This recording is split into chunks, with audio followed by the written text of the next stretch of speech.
Welcome students. आज के इस लेक्चर में हम एलटीआई सिस्टम के क्लासिफिकेशंस की बात करेंगे, यानी डिफरेंट टाइप के एलटीआई सिस्टम की बात करेंगे। तो कौन कौन से एलटीआई सिस्टम की बात की जाएगी?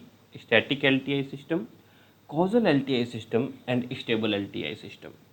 तो एक सबसे इम्पॉर्टेंट सवाल माइंड में आता है कि अगर कोई सिस्टम गिवन है तो वो लीनियर टाइम इनवेरिएंट है या नहीं, यह तो हम निकाल सकते हैं, वो तो हम प्रीवियस लेक्चर में पढ़ चुके हैं। साथ में वो स्टैटिक है या नहीं, यह भी हम निकाल सकते हैं। तो हमने तो पहले ही पढ़ रखा है कि एक गिवन सिस्टम आपका स्टैटिक, लीनियर और टाइम इनवेरिएंट होगा या नहीं होगा। ये तो हम जो प्रीवियस लेक्चर्स में सीख चुके हैं वहीं से डायरेक्ट निकाल सकते हैं। तो यहाँ पे हम क्या नया सीखेंगे? तो जैसा कि लास्ट लेक्चर में मैंने आपको बताया, किसी भी एलटीआई सिस्टम को आप उसके इम्पल्स रिस्पॉन्स या ट्रांसफ़र फंक्शन से कैरेक्टराइज कर सकते हो। सिर्फ किसी भी एलटीआई सिस्टम का अगर आपको इम्पल्स रिस्पॉन्स या ट्रांसफ़र फंक्शन मालूम हो तो आप किसी भी इनपुट के करस्पॉन्डिंग आउटपुट बता सकते हो। तो यहाँ पे जो हम सिस्टम्स को क्लासीफाई करने वाले हैं वो एलटीआई सिस्टम्स को सिर्फ उसके ट्रांसफ़र फंक्शंस के बेसिस पे क्लासीफाई करने वाले हैं। तो सबसे पहले हमने जो पुराने कॉन्सेप्ट सीखे हैं उससे हम यह डिराइव करेंगे कि ट्रांसफ़र फंक्शन के बेसिस पे कैसे एक system static LTI system consider होगा या नहीं होगा, और उसके बाद उसके बेसिस पे क्वेश्चन सॉल्व कर देंगे। तो चलिए, सबसे पहले स्टैटिक एलटीआई सिस्टम की अगर मैं बात करूं तो कैसे बताओगे कि एक सिस्टम आपका स्टैटिक एलटीआई है या नहीं? तो हमने पहले पढ़ा था कि हम लीनियर टाइम इनवेरिएंसी चेक कर लेंगे। टाइम इनवेरिएंसी के लिए डी आर यानी डिले, और डी से डिले कर देते हैं और आर से रिप्लेस कर देते हैं। अगर वो सेम होता है तो टाइम इनवेरिएंट है, अदरवाइज नहीं है, वो चेक कर लेते हैं। और लीनियरिटी के लिए प्रिंसिपल ऑफ सुपरपोजिशन चेक करते हैं, यानी कि होमोजीनियस है या नहीं है, और अगर होमोजीनियस है तो वो आपका लीनियर है या नहीं है, ये भी हम चेक कर लेते हैं। इसके बाद स्टैटिक, एक सिस्टम आपका स्टैटिक है या नहीं है, यह पता करने के लिए हम बस यह देखते हैं कि जो सिस्टम का आउटपुट है वो इनपुट के प्रेजेंट वैल्यू पर डिपेंड कर रहा है या नहीं। अगर सिस्टम का आउटपुट इनपुट के प्रेजेंट वैल्यू पर डिपेंड करता है तो वो स्टैटिक है, अदरवाइज अगर वो पास्ट या फ्यूचर वैल्यू पर डिपेंड करता है तो वो डायनेमिक हो जाता है। ये हम प्रीवियस लेक्चर में पढ़ चुके हैं। तो अगर मैं सिर्फ वही कॉन्सेप्ट लगा के चेक करूं तो यहाँ पे जो सिस्टम गिवन है Y T is equal to X of T plus two, तो हम देख सकते हैं ये जो है टाइम के फ्यूचर वैल्यू पे, फॉर एग्जांपल टी की वैल्यू अगर मैंने ज़ीरो रखा तो वाई ज़ीरो जो है वो इनपुट के future value X of two पे डिपेंड कर रहा है, यानी यह जो सिस्टम है वो स्टैटिक तो नहीं है। अब स्टैटिक नहीं है तो एलटीआई हो ना हो उससे कोई इफेक्ट पड़ता ही नहीं है, ये सिस्टम स्टैटिक नहीं है, यानी स्टैटिक एलटीआई सिस्टम तो नहीं है, यह तो हम सिंपली कह सकते हैं। तो मान लीजिए यह क्लियर हो गया। मान लो मैं चेंज कर देता हूँ, Y T is equal to X of two T कर देता हूँ, क्या यह स्टैटिक है? तो फिर से अगर मैं टी की जगह वन रखता हूँ तो Y one is equal to X of two हो जाएगा। फिर से आपका ये जो है प्रेजेंट वैल्यू ना डिपेंड करके फ्यूचर वैल्यू पे डिपेंड कर रहा है इनपुट के, यानी यह सिस्टम भी आपका स्टैटिक नहीं है। स्टैटिक नहीं है तो आगे चेक करने की ज़रूरत नहीं है, यह भी आपका स्टैटिक नहीं है। तीसरे सिस्टम की बात करते हैं। मान लिया गिवन है Y T is equal to sine of X of T.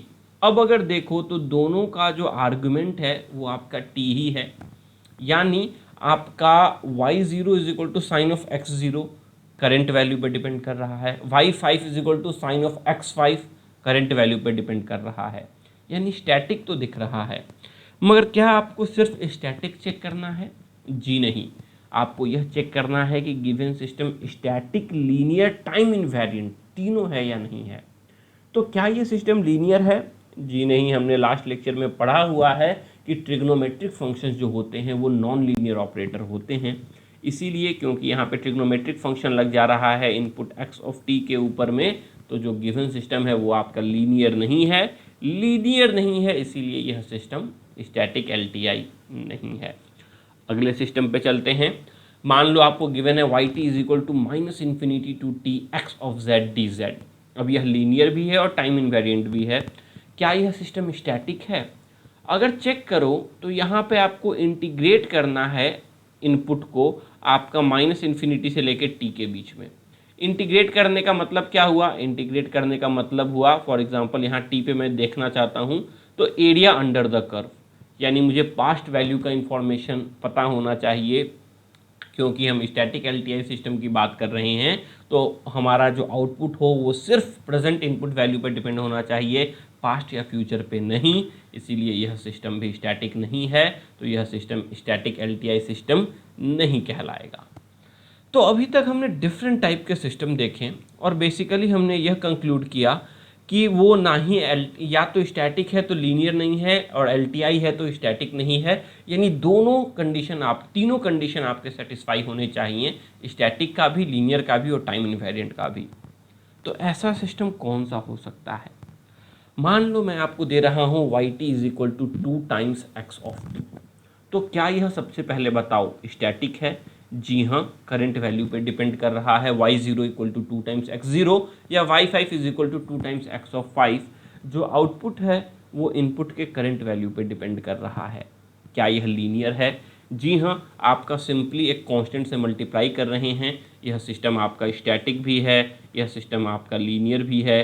क्या ये टाइम इनवेरिएंट है? जी हाँ, अगर आप डिले करो या रिप्लेस करो दोनों की वैल्यू सेम आएगी x of t minus T not के बराबर, तो ये टाइम इनवेरिएंट भी है। यानी यह जो गिवन सिस्टम मैंने आपके सामने दिया है, आउटपुट इनपुट का relationship yt is equal to 2 times xt, यह एक linear time variant and static system है। This is a static linear time invariant system. तो यहाँ से मैं क्या कंक्लूड कर सकता हूँ? यहाँ से मैं यह कंक्लूड कर सकता हूँ कि अगर हमें आउटपुट इनपुट का रिलेशनशिप कुछ इस तरीके का दे, yt is equal to k times x of t, जहाँ k आपका एक कांस्टेंट है, तो हम कह सकते हैं कि हमारा system static linear time invariant है। क्या यहाँ से मैं ट्रांसफ़र फंक्शन और इम्पल्स रिस्पॉन्स निकाल सकता हूँ? तो ट्रांसफ़र फंक्शन निकालने के लिए हम जानते हैं कि हमें लैप्लास डोमेन में जाना पड़ेगा। चलिए चलते हैं। ये हो जाएगा y of s is equal to constant k है x ऑफ s के बराबर में। ट्रांसफ़र फंक्शन जो h ऑफ s होता है वो output divided by input in s domain हो जाता है। That is hs is equal to ys upon xs is equal to k।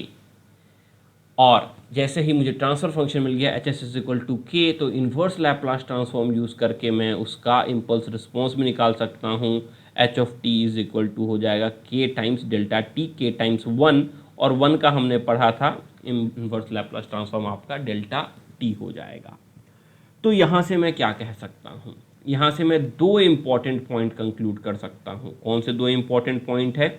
अगर हमारे पास कोई भी सिस्टम गिवन है जिसका सिस्टम का इम्पल्स रिस्पॉन्स डेल्टा फंक्शन के बराबर है, डेल्टा फंक्शन ऑरिजिन पे ध्यान दीजिए, k टाइम्स डेल्टा t, या ट्रांसफ़र फंक्शन कांस्टेंट आता है, तो आप कह सकते हो आपका सिस्टम जो है वो एक स्टैटिक एलटीआई सिस्टम है। और आप बहुत सारे जितने भी कॉम्बिनेशन हमने पढ़े हैं प्रीवियस लेक्चर में, सारे लगा के देख लो, सिर्फ यही एक कंडीशन है जिसके अंदर आपका गिवन एक सिस्टम स्टैटिक एलटीआई सिस्टम होगा। यानी अगर आज के बाद आपसे एग्ज़ाम में क्वेश्चन पूछा जाए कि एक गिवन सिस्टम स्टैटिक एलटीआई है या नहीं, ये कैसे चेक करोगे? सबसे पहला मेथड जो हमने पढ़ा है उसका आउटपुट और इनपुट को इंडिविजुअली चेक कर लेंगे। तीनों प्रॉपर्टी स्टैटिक है, लीनियर है, टाइम इनवेरिएंट है, एक तरीका। या दूसरा, उसका इम्पल्स रिस्पॉन्स निकाल लेंगे या ट्रांसफ़र फंक्शन निकाल लेंगे। अगर ट्रांसफ़र फंक्शन कांस्टेंट आ गया तो भी स्टैटिक एलटीआई है, और अगर इम्पल्स रिस्पॉन्स आपका डेल्टा फंक्शन आ गया टाइम ऑरिजिन पे t इक्वल टू 0 पे, तो भी वो आपका एक स्टैटिक एलटीआई सिस्टम है। तो ये बहुत इंपॉर्टेंट पॉइंट है, ये जो बॉक्स में मैंने बनाया है ये आपको ध्यान में रहना चाहिए। अब चलिए कुछ और क्वेश्चन कर लेते हैं। मान लो आपको मैंने इस बार इनपुट आउटपुट का रिलेशनशिप नहीं दिया, इस बार मैंने आपको इम्पल्स रिस्पॉन्स ही डायरेक्टली दे दिया। तो क्वेश्चन है कि ये गिवन सिस्टम का impulse response ht equal to ut है, क्या यह एक स्टैटिक एलटीआई सिस्टम है? आप डायरेक्टली बोल सकते हो कि यह एक स्टैटिक एलटीआई सिस्टम नहीं है। क्यों? स्टैटिक एलटीआई होने के लिए आपका जो इम्पल्स रिस्पॉन्स होना चाहिए वो k टाइम्स डेल्टा t के बराबर होना चाहिए। चलिए क्वेश्चन नंबर 6 हो गया। क्वेश्चन 7, मान लो मैं दे रहा हूं h of t is equal to 5 times delta t minus 2। तो 5 टाइम्स डेल्टा t माइनस 2 देखने से तो लग रहा है कि डेल्टा फंक्शन है, मगर क्या ये डेल्टा फंक्शन आपका ओरिजिन पे है? जी नहीं। अगर मैं इस डेल्टा फंक्शन को प्लॉट करूं तो डेल्टा t माइनस 2 है, यानी यह 2 पे लाई कर रहा है और इसकी एम्पलीट्यूड 5 है। अगर 5 डेल्टा t रहता तो मुझे कोई दिक्कत नहीं है, तो वो स्टैटिक एलटीआई हो जाता, मगर क्योंकि ये 5 टाइम्स डेल्टा t माइनस 2 के बराबर हो रहा है तो इसीलिए यह आपका एक स्टैटिक एलटीआई सिस्टम नहीं होगा। यानी एक सिस्टम का इम्पल्स रिस्पॉन्स अगर डेल्टा फंक्शन ओरिजिन पे है तभी जाके आप कह सकते हो कि वो एक स्टैटिक एलटीआई सिस्टम है, अदरवाइज नहीं है। चलिए अगले सवाल पे चलते हैं। मान लो आपको गिवन है h of t is equal to minus 2 times delta t। क्या यह एक स्टैटिक एलटीआई सिस्टम है? ये माइनस 2 जो है ये तो एक कांस्टेंट है, पॉजिटिव हो या नेगेटिव हो इससे हमें मतलब नहीं। और डेल्टा टी की अगर बात करूं तो ये t इक्वल टू 0 पे ही एग्जिस्ट कर रहा है। यानी जी हाँ, यह हमारा जो शॉर्टकट हमने डिस्कस किया, अभी डिराइव किया, उसको सेटिस्फाई कर रहा है। मैं डायरेक्टली कह सकता हूँ yes the given system is a static LTI system. चलिए अगले सवाल पे चलते हैं। मान लीजिए इस बार इम्पल्स रिस्पॉन्स न दे के आपको ट्रांसफर फंक्शन दे दिया और गिवन है h of s is equal to 1/s+1। क्या यह सिस्टम आपका एक स्टैटिक सिस्टम होगा? जी नहीं। हमने देखा था एक स्टैटिक सिस्टम होने के लिए जो ट्रांसफर फंक्शन होना चाहिए वो किसी कांस्टेंट के बराबर होना चाहिए। क्योंकि ये कांस्टेंट k के बराबर नहीं हो रहा तो आप कहोगे जी नहीं, this system is not a static LTI system. और आखिरी सवाल, मान लो आपको गिवन है h ऑफ s यानी transfer function of a system is given as equal to 5। तो क्या यह एक स्टैटिक एलटीआई सिस्टम होगा? तो जी हाँ, यह जो सिस्टम होगा वो आपका एक स्टैटिक एलटीआई सिस्टम होगा। क्यों? क्योंकि आपका ट्रांसफर फंक्शन एक कांस्टेंट वैल्यू के बराबर आ रही है। तो ये हो गया हमारे आज के लेक्चर का पहला पार्ट। आज का लेक्चर 3 पार्ट में है। एक है स्टैटिक एलटीआई सिस्टम, दूसरा है कॉजल एलटीआई सिस्टम और तीसरा है स्टेबल एलटीआई सिस्टम। तो पहला पार्ट मैंने अभी तक कंप्लीट कर दिया, स्टैटिक एलटीआई सिस्टम। और अगर मैं इसे कंक्लूड करूं, समराइज करूं, तो बहुत सिंपल सा 2 पॉइंट में आप कंप्लीट लेक्चर को अभी तक समराइज कर सकते हो। सबसे पहले, अगर आपको इनपुट और आउटपुट के बीच में रिलेशनशिप गिवन है तो डायरेक्टली जो हमने तरीका सीखा था, स्टैटिक लीनियर और टाइम इन्वेरिएंट चेक कर लो, अगर है तो हाँ, अगर नहीं तो नहीं है। दूसरा, अगर आपको इम्पल्स रिस्पॉन्स या ट्रांसफर फंक्शन दिया हुआ है तो इम्पल्स रिस्पॉन्स अगर आपका डेल्टा फंक्शन ओरिजिन पे है और उसका एम्पलीट्यूड कुछ भी हो तो उसे कह सकते हो कि वो स्टैटिक एलटीआई है। और अगर ट्रांसफर फंक्शन आपका कांस्टेंट है, भले ही पॉजिटिव हो या नेगेटिव हो, तो आप कह सकते हो वो स्टैटिक एलटीआई सिस्टम है, अदरवाइज नॉट। तो ये सिंपल से तरीके हैं स्टैटिक एलटीआई सिस्टम पता करने के लिए। अब अगले टॉपिक पे चलते हैं। अगला टॉपिक है आपका कॉजल एलटीआई सिस्टम। यानी अब आपको इनपुट आउटपुट का रिलेशनशिप दिया होगा या आपको इम्पल्स रिस्पॉन्स दिया होगा और उसे देख के आपको यह बताना है कि given system causal LTI system है या नहीं। इनपुट आउटपुट के रिलेशनशिप के बेसिस पे तो आप काफ़ी आसानी से बता सकते हो, क्योंकि वो तो हमने पढ़ लिया है, काफ़ी शॉर्टकट्स हैं हमारे पास कि किस तरीके से कॉजैलिटी चेक करते हैं, किस तरीके से लीनियरिटी और किस तरीके से टाइम इनवेरिएंसी चेक करते हैं। जरा इम्पल्स रिस्पॉन्स देखकर किस तरीके से पता करेंगे इसकी बात करते हैं।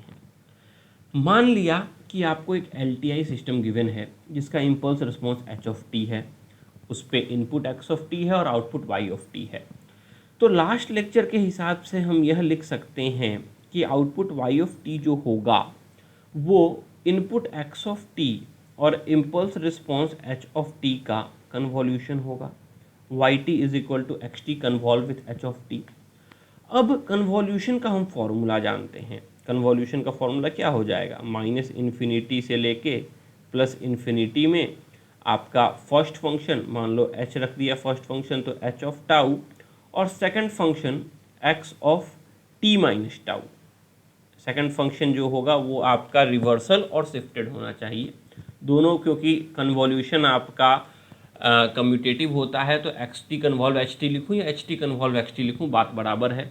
तो minus infinity to infinity H of tau X of T minus tau D tau लिख सकता हूँ। ये हमारा हो गया आउटपुट वाई ऑफ टी के बराबर। अब मुझे इस इक्वेशन से ये बताना है देखकर कि यह इक्वेशन एलटीआई तो है, यह तो मान के चल रहे हैं, कॉजल है या नहीं यह बताना है। एलटीआई क्यों मान के चल रहे हैं? जैसे ही मैंने लिख दिया कि गिवन सिस्टम का इम्पल्स रिस्पॉन्स है तो आप वहीं श्योर हो गए एलटीआई है ही, क्योंकि इम्पल्स रिस्पॉन्स या ट्रांसफर फंक्शन सिर्फ एलटीआई सिस्टम का ही डिफाइन होता है। यानी राइट नाउ मेरे को सिर्फ कॉजैलिटी चेक करनी है कि क्या ये गिवन सिस्टम जो मैंने इक्वेशन लिखा है Y T is equal to minus infinity to plus infinity X tau H of T minus tau D tau, यह आपका एक कॉजल सिस्टम है या नहीं है, बस ये मुझे चेक करना है। चलिए ट्राई करते हैं। यहाँ पे एच टाउ है और x of T minus tau है। अगर मान लो टाउ की वैल्यू मैं लेस देन ज़ीरो लेता हूँ, फॉर एग्जांपल मैं टाउ की वैल्यू मान लो -3 ले लेता हूँ, मान लिया मैंने टाउ की वैल्यू -3 है, तो वाई टी निकालने के लिए एक्स की किस वैल्यू की ज़रूरत पड़ेगी? वाई टी निकालने के लिए एक्स की T minus of tau that is T minus of -3 T plus 3 की ज़रूरत पड़ेगी। यानी y of t current value निकालने के लिए मुझे x के फ्यूचर वैल्यू t प्लस 3 की ज़रूरत पड़ेगी। और कॉजल सिस्टम की बात हम पढ़ चुके हैं कि कॉजल सिस्टम का मतलब यह हुआ कि जो गिवन सिस्टम का आउटपुट है वो इनपुट के प्रेजेंट या पास्ट वैल्यू पर डिपेंड करता है। यानी इस केस में जहाँ पे टाउ की वैल्यू लेस देन ज़ीरो है, वहाँ पे हम देख रहे हैं कि वाई टी की जो वैल्यू है वो एक्स ऑफ टी प्लस 3 यानी इनपुट के फ्यूचर वैल्यू पे डिपेंड कर रहा है। तो हम कहेंगे कि ये तो पॉसिबल नहीं है अगर यह एक कॉजल सिस्टम है, क्योंकि कॉजल सिस्टम होने के लिए आउटपुट जो होगा वो इनपुट के पास्ट वैल्यू या प्रेजेंट वैल्यू पे डिपेंड करना चाहिए, फ्यूचर पे डिपेंड नहीं करना चाहिए। अब देखो, इनपुट पे तो आपका कंट्रोल है नहीं, एक्स पे तो आपका कंट्रोल है नहीं, तो किस पे कंट्रोल है? सिस्टम पे तो आपका कंट्रोल है ना। यानी ये जो एच ऑफ टी है इस पे तो आपका कंट्रोल है, ये तो आप अपने हिसाब से डिज़ाइन कर सकते हो।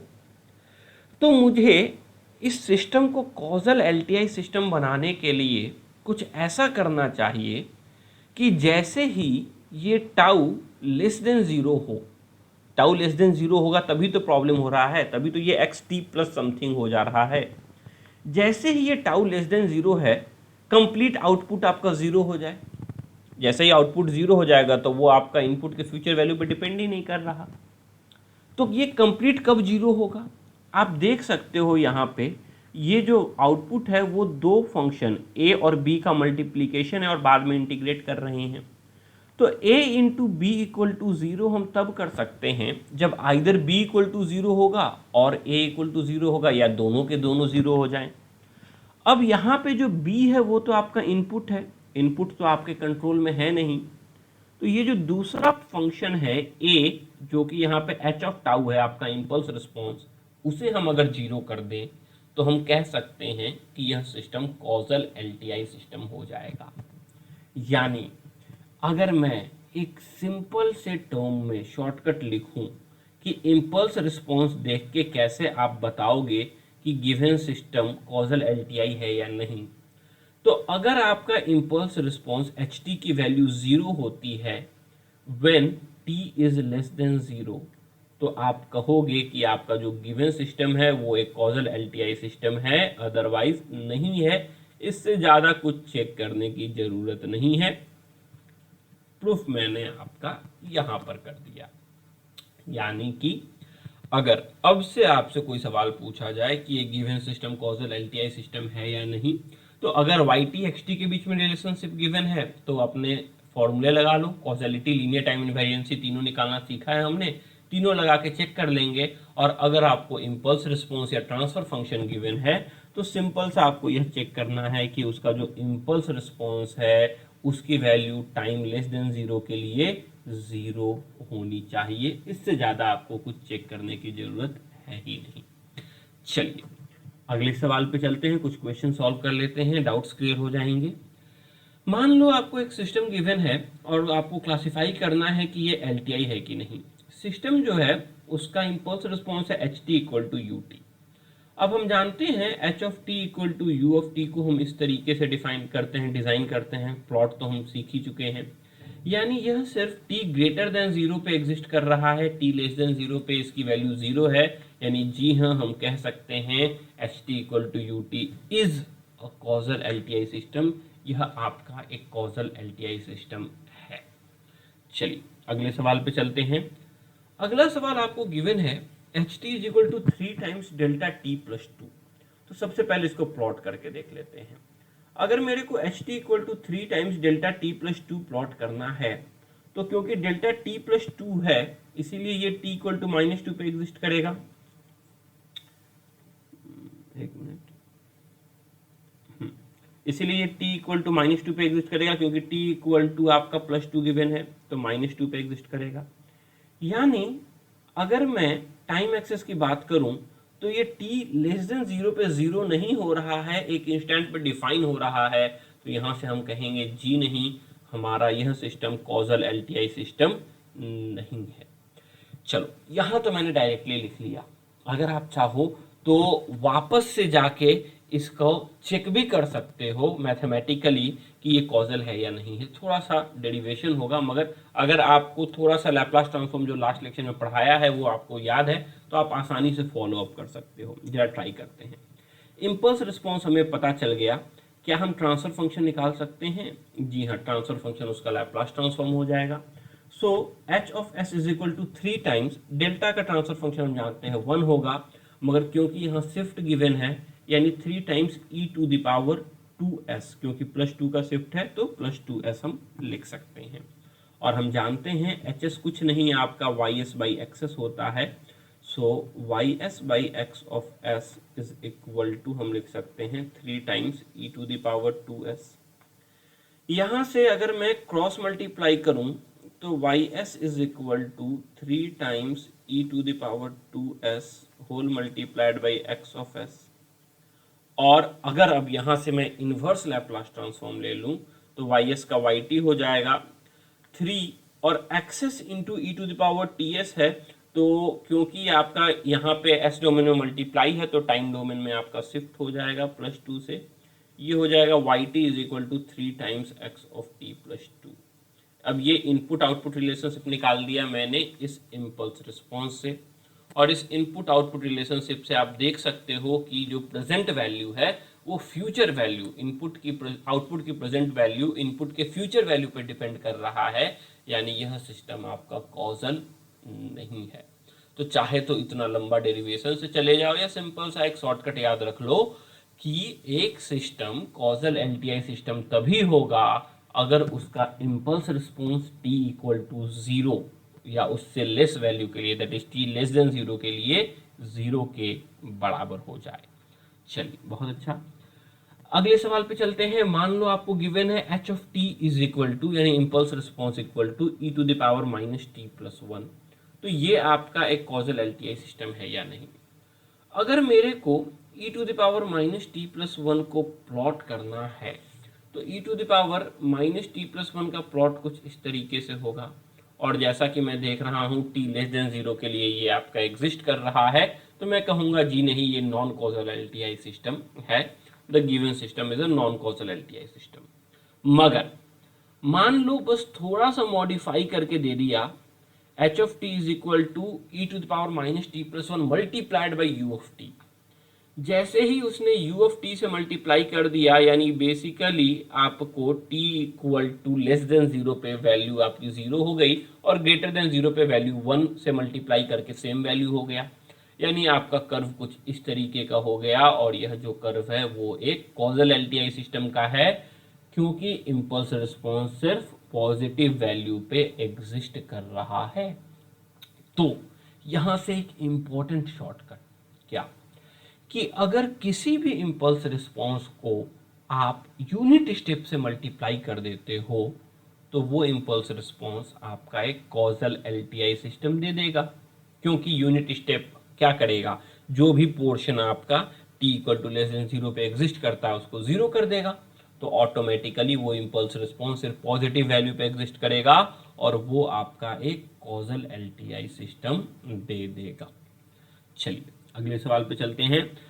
मान लिया आपको गिवन है H of T is equal to you of T plus two minus you of T minus to.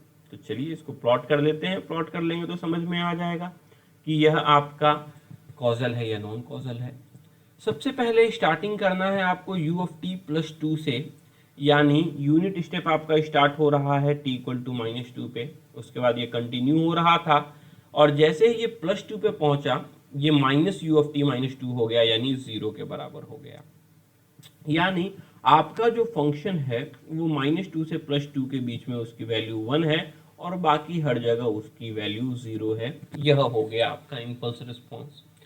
क्योंकि t लेस देन जीरो पे ये एग्जिस्ट कर रहा है तो आप कहोगे यह जो सिस्टम है वो आपका कॉजल एलटीआई सिस्टम नहीं है, क्योंकि for causal LTI h of t should be zero for t less than equal to less than zero.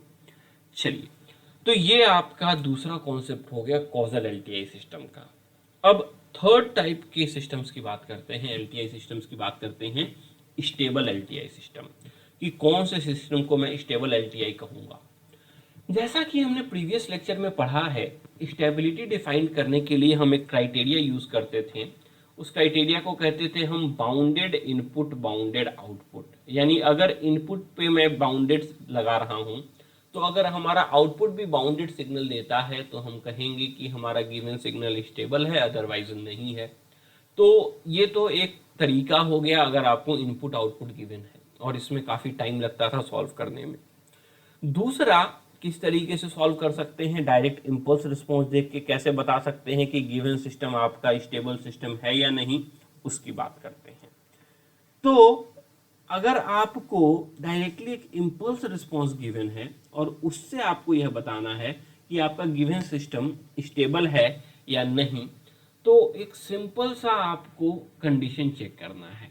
क्या कंडीशन चेक करना है कि आपका जो इम्पल्स रिस्पॉन्स है उसके मॉड की वैल्यू, मॉड यानी मैग्नीट्यूड की वैल्यू, माइनस इन्फिनिटी से प्लस इन्फिनिटी के बीच में इंटीग्रेबल है या नहीं।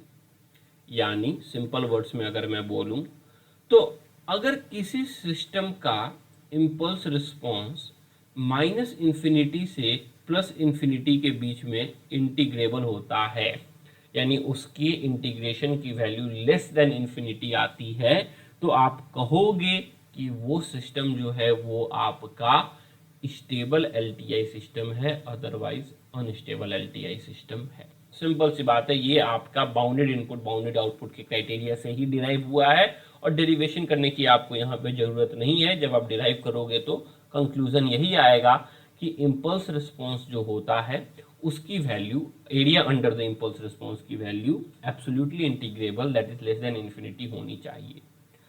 तो ऐसे कौन से सिग्नल होते हैं जिनके अंदर का एरिया लेस देन इन्फिनिटी होता है, एनर्जी सिग्नल या पावर सिग्नल। तो ये हमने पढ़ा था कि अगर आपका सिग्नल एनर्जी सिग्नल है तो उसके अंदर का एरिया जो होगा वो हमेशा लेस देन इन्फिनिटी होगा, क्योंकि एनर्जी सिग्नल की वैल्यू इन्फिनिटी पे जाके टेंड्स टुवर्ड्स जीरो होती है। मगर वहीं पे अगर आपका सिग्नल पावर सिग्नल है तो एरिया अंडर द कर्व आपका लेस देन इन्फिनिटी नहीं होगी। फॉर एग्जाम्पल अगर मैं t इक्वल टू 1 बोल दूं तो ये आपका 1 पे इसकी वैल्यू आपकी 1 के बराबर हो रही है, इन्फिनिटी पे इसकी वैल्यू 1 के बराबर हो रही है, तो एरिया अगर आप देखोगे तो इनफाइनाइट आ जाएगी। वहीं पे अगर एनर्जी सिग्नल हो, एनर्जी सिग्नल आपका कुछ इस तरीके का है तो माइनस इन्फिनिटी प्लस इन्फिनिटी पे वैल्यू जीरो की तरफ जा रही है, एरिया अंडर द कर्व आपका फाइनाइट आएगा। तो यानी अगर हमारा इम्पल्स रिस्पॉन्स एक एनर्जी सिग्नल है तो मैं डायरेक्टली कह सकता हूं कि हमारा सिग्नल आपका स्टेबल एलटीआई सिस्टम है, और अगर हमारा इम्पल्स रिस्पॉन्स पावर सिग्नल है तो हम डायरेक्टली कह सकते हैं कि वो एक अनस्टेबल एलटीआई सिस्टम है। पावर सिग्नल हो या neither energy nor power signal हो, दोनों का एरिया अंडर द कर्व आपका इन्फिनिटी से छोटा नहीं होता, इसलिए दोनों केस में वो आपका अनस्टेबल एलटीआई सिस्टम हो जाएगा। मगर यहाँ एक एक्सेप्शन है। एक्सेप्शन क्या है neither energy nor power signal में? Impulse signal. एक इम्पल्स सिग्नल जो होता है वो ना ही एनर्जी सिग्नल होता है ना ही पावर सिग्नल होता है, मगर उसके अंदर का एरिया तो फाइनाइट होता है। हम जानते हैं area under a impulse is equal to 1। तो अगर आपका कोई एक इम्पल्स सिग्नल है तो वो एब्सोल्युटली इंटीग्रेबल होगा और उसीलिए वो आपका एक स्टेबल एलटीआई सिस्टम बताएगा। तो यह एक बहुत इंपॉर्टेंट आपका ऑब्जर्वेशन यहाँ मैंने बनाया। फिर से रिवाइज कर रहा हूँ, ध्यान दीजिएगा। अगर आपको चेक करना है कि given system stable LTI system है या नहीं यूजिंग इम्पल्स रिस्पॉन्स, तो आपको क्या करना है? सबसे पहले आपको उसके इम्पल्स रिस्पॉन्स को इंटीग्रेट कर देना है माइनस इन्फिनिटी से प्लस इन्फिनिटी के बीच में। अगर इम्पल्स रिस्पॉन्स आपका फाइनाइट आता है, लेस देन इन्फिनिटी आती है, तो जो गिवन सिग्नल है वो आपका स्टेबल एलटीआई सिस्टम है। दूसरा शॉर्टकट क्या होगा? हम जानते हैं एनर्जी सिग्नल जो होती हैं उनका area under the curve less than infinity होती है, इसीलिए वो आपका हमेशा एक, अगर इम्पल्स रिस्पॉन्स आपका एनर्जी सिग्नल होता है तो वो आपका हमेशा एक स्टेबल एलटीआई सिस्टम को रिप्रेजेंट करते हैं। Similarly power and neither energy nor power signal के अंदर का एरिया आपका इन्फिनिटी या उससे बड़ा होता है, उसके अंदर का एरिया आप डिटरमाइन नहीं कर सकते हो, तो वो आपका एक स्टेबल एलटीआई सिस्टम नहीं देता। यहाँ पे एक एक्सेप्शन होता है। एक्सेप्शन क्या है? इम्पल्स फंक्शन जो होता है, इम्पल्स सिग्नल जो होता है वो एक neither energy nor power signal है। वो जैसा कि मैंने शुरुआत के लेक्चर में बताया था, वो आपका एक वेल डिफाइंड न हो के जनरलाइज्ड फंक्शन होता है। और जनरलाइज कैसे करते हैं कि area under the curve should be equal to 1। यानी अगर आपका इम्पल्स रिस्पॉन्स एक इम्पल्स सिग्नल है तो उसके अंदर का एरिया 1 है, that is less than infinity, इसीलिए गिवन सिग्नल जो हो जाएगा वो आपका स्टेबल एलटीआई सिस्टम हो जाएगा। तो यह कंक्लूजन हो गई स्टेबल एलटीआई सिस्टम के बारे में। कुछ क्वेश्चन सॉल्व कर लेते हैं, आपके कॉन्सेप्ट्स क्रिस्टल क्लियर हो जाएंगे।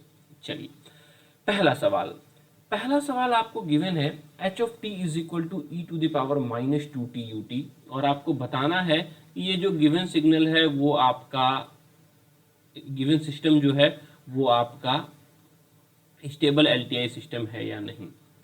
क्योंकि e to the power minus 2t ut given है, यानी आपका कुछ इस तरीके से बनेगा, इन्फिनिटी पे इसकी वैल्यू 0 की तरफ जाएगी। ये एक एनर्जी सिग्नल है, area under the impulse is less than infinity, so yes, this will be a stable LTI system because it is absolutely integrable। वहीं पे अगर सिर्फ ut नहीं दिया रहता तो ये माइनस इन्फिनिटी से प्लस इन्फिनिटी के बीच में इसका एरिया अनइंटीग्रेबल हो जाता, तो यह आपका एक नॉन स्टेबल एलटीआई सिस्टम होता। तो ध्यान दीजिएगा। दूसरा सवाल है, मान लो आपको गिवन है yt is equal to 2 times x of t। तो यहां से मैं क्या इम्पल्स रिस्पॉन्स निकाल सकता हूं? बिल्कुल निकाल सकता हूं। ट्रांसफर फंक्शन सबसे पहले ले लेते हैं, ys is equal to 2 times x of s। तो हमारा h of s is equal to ys by x is 2 के बराबर आ गया, और यहां से मैं h of t impulse response लिख सकता हूं, h of t is equal to 2 times delta t।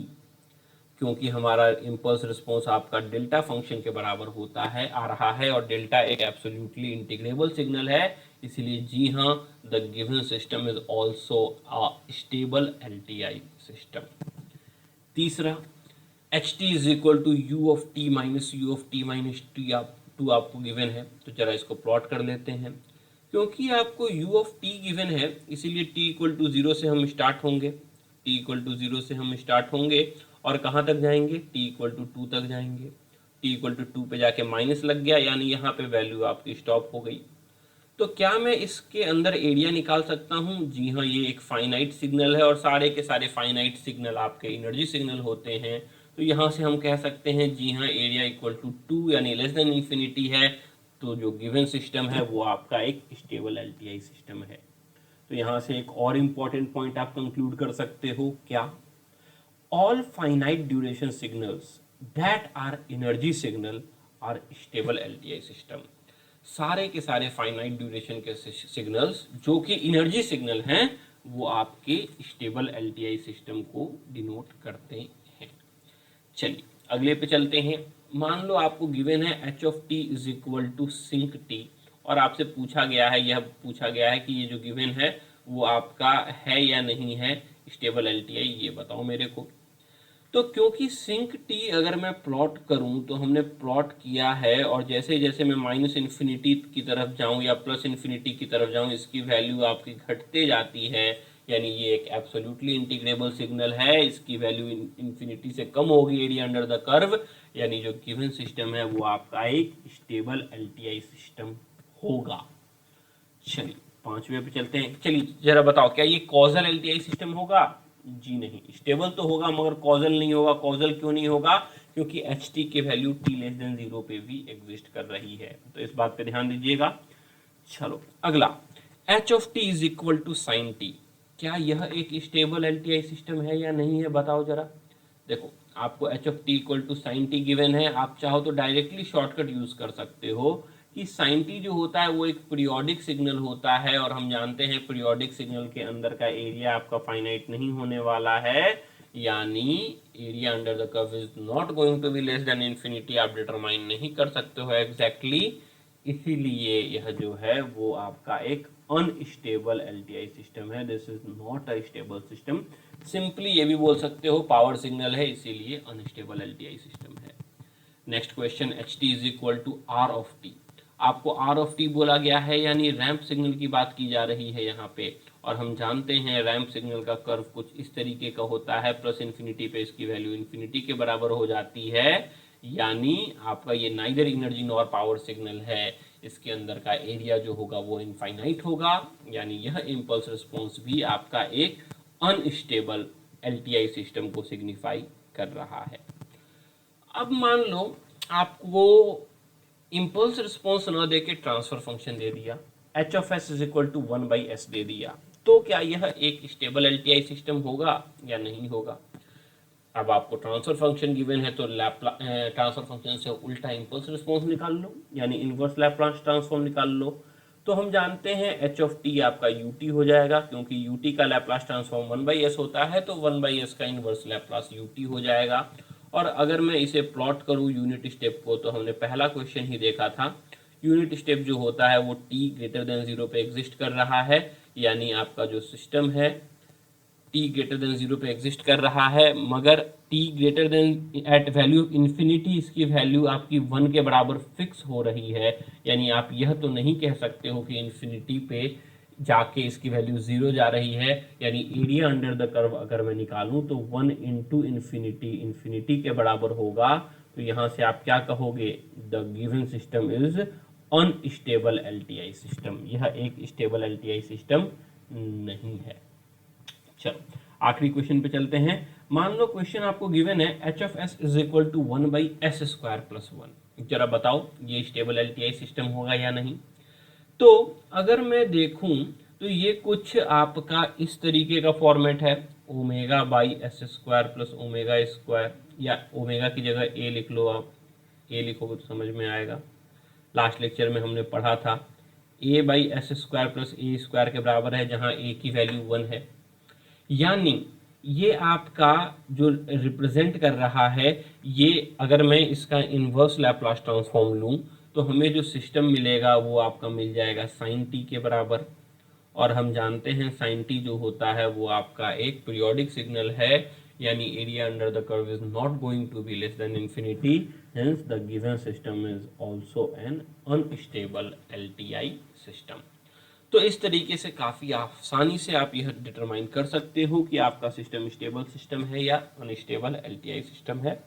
तो आज के लेक्चर में हमने एलटीआई सिस्टम को क्लासीफाई किया, कुल मिला के 3 टाइप के एलटीआई सिस्टम हमने पढ़े इम्पल्स रिस्पॉन्स का हेल्प लेते हुए। सबसे पहले हमने देखा था स्टैटिक एलटीआई सिस्टम। तो कंक्लूजन की बात करूं तो एक सिस्टम स्टैटिक एलटीआई तभी होगा अगर उसका जो इम्पल्स रिस्पॉन्स है वो एक डेल्टा फंक्शन हो ऑरिजिन पे, यानी कि ट्रांसफर फंक्शन कांस्टेंट के बराबर हो। दूसरा हमने पढ़ा कॉजल एलटीआई सिस्टम, एक सिस्टम कॉजल एलटीआई सिस्टम तभी होगा अगर उसका impulse response t less than 0 के लिए 0 के बराबर हो, यानी इम्पल्स रिस्पॉन्स सिर्फ पॉजिटिव हाफ में एग्जिस्ट कर रहा है। तीसरा हमने पढ़ा स्टेबल एलटीआई सिस्टम, एक सिस्टम स्टेबल एलटीआई सिस्टम तभी होगा अगर उसके इम्पल्स रिस्पॉन्स के अंदर का एरिया इन्फिनिटी से छोटा हो, यानी कि एनर्जी सिग्नल हो या एक्सेप्शन के तौर पे आपका इम्पल्स सिग्नल हो, तभी वो स्टेबल एलटीआई सिस्टम होगा, अदरवाइज नहीं होगा। तो इस तरीके से आपको इन क्वेश्चंस को सॉल्व करना था। अगले लेक्चर पे एलटीआई सिस्टम से रिलेटेड जितने भी क्वेश्चन आपसे गेट में पूछे गए हैं उनको डिस्कस किया जाएगा। तो आज का लेक्चर यहाँ पे एंड करते हैं, मिलते हैं आपके साथ अगले लेक्चर में, तब तक के लिए